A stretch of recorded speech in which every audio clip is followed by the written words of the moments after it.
Members of the Guam Chamber of Commerce got to hear from both sides of the Legalization of Bingo Act, or Proposal A, today at their monthly meeting at the Marriott. Joined by attorney Ron Maroney and Saipan-based attorney Jennifer Doctor, Takami Hisamoto, the primary investor of the Guam-Japan Friendship Village, showed up for the first time since May to support his for-profit bingo initiative. Also there were Prop A opponents Jackie Marati and attorney Jay Ariola of Keep Guam Good. Dr. and Marati immediately presented their arguments on the initiative. It doesn't solve every problem for Guam. No one thinks that this is the perfect solution to solve the economy, and no one's proposing that. But what it does do, without question, is generate revenue. Guam voters are fronting $75,000 to bring this initiative before getting a single penny from the proponents. Both sides also answered questions from chamber members about Prop A and its effects on the community and tourism. What visitor statistic reports does your group have to reflect that visitors desire to play bingo on Guam? Assuming it doesn't bring another single visitor, all it needs to do is have one visitor that does come spend an additional dollar on an activity, and it's already benefiting Guam. At no time has bingo ever ranked in the top 5 of why visitors come here, or whether they'll return to number 1, number 2. Attorney Doctor is from Saipan. She knows it doesn't work. If you were satisfied that the Guam-Japan Friendship Village did not intend to have slot machines at Guam Greyhound, would Keep Guam Good stop opposing the Bingo Act?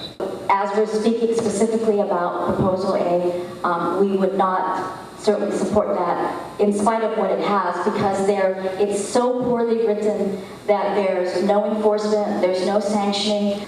Can the Guam-Japan Friendship Village state that it has no connection with Bridge Capital, which owns the Guam Greyhound property?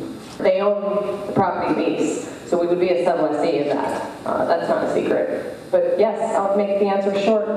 If Guam-Japan gets this passed and they pay rental income to Guam Greyhound, who's going to benefit Guam Greyhound? Another question was posed for Hisamoto, who disappeared during the tense discussions. If he is resident in Hawaii, has he proposed similar legislation there? And if not, why not? This is his first time he's ever gone in this direction, and he's excited, but what he does best, and what he does best in his present business, is he chooses people that know what they're doing. That's not a proposition. But he chooses managers and leaders that have done this before, and so he's very good at choosing people that know how to do this. Dr. Ann Marati also argued over electronic bingo. We have slot machine bingo and electronic bingo that's being conducted by dumb terminals row after row, controlled by a server that can change those games at a minute's notice and change the payouts whenever they want.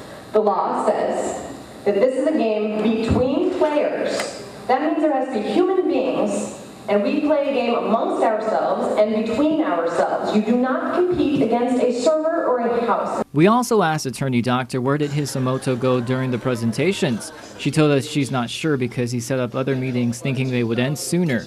He adds he was never supposed to make comments and is already planning more one-on-one meetings with the mayors. He's never campaigned per se before, and he feels like this is really turning into a campaign. And so what he wants to do is go one-on-one and meet mayors and answer their questions directly, because they're the best person to go then talk to the people that are voting. So that's what his biggest goal has been while he's been here.